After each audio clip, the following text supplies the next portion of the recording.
میں یہ جانتی ہوں، تم یہ جانتی ہو کہ وہ جو عورت ہے وہ ابا کی محض دوست نہیں، اور میں یہ بھی جانتی ہوں کہ تم یہ کبھی جاننا نہیں چاہتی تھی۔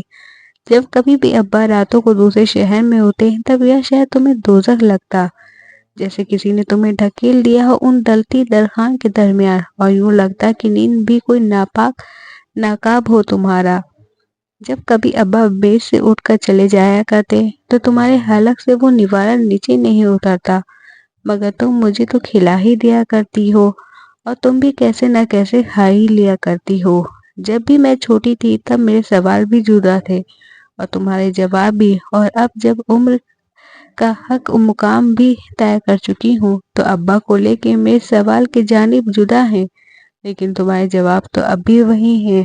تم کہا کرتی تھی کہ ابا محبت سے محروم رہے ہیں، اور اب مجھے محفوظ رکھنے کے خاطر کہہ دیا کرتی ہو کہ یہ مجبوریوں پر موقوف ہے، محبت پر نہیں۔ اور تمہاری عمر محبت کا کیا، جو ہمارے گھر سے اندر کے برآمدے میں ابا کی ان تمام قمیضوں میں سے ایک قمیض کی طرح سے کیل پر لٹکی رہتی، اور تم کتنے اخلاص سے اسے استری کر دیا کرتی، اور اس انتظار میں کہ ابا دیر سبیر صحیح لیکن اسے پہن تو لیا کرتے ہیں۔ امی تمہارے عہد بھی تو اتنے احمق ہیں کہ تم اور یہ اپنی امی سے بھی نہیں کہتی۔ اگر کسی روز میرے عہد اتنے احمق ہو گئے کہ میں بھی اپنی امی سے نہ کہہ سکی تو کیا کرو گی تم؟ کتنی سہجتا سے تم سب کچھ اپنی سیرت میں سما لیتی ہو۔ کیا تمہارے سنبل کبھی تمہیں سوال نہیں کرتا؟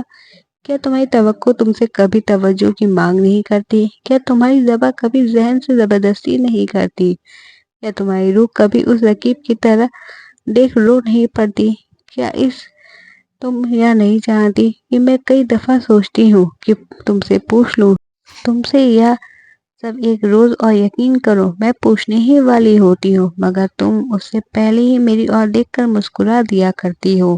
کہانی اچھی لگی ہو تو کمنٹ اور لائک کرے، اور اب تک چینل میرا سبسکرائب نہ کیا ہو تو پلیز سبسکرائب کرے۔ Thank for watching.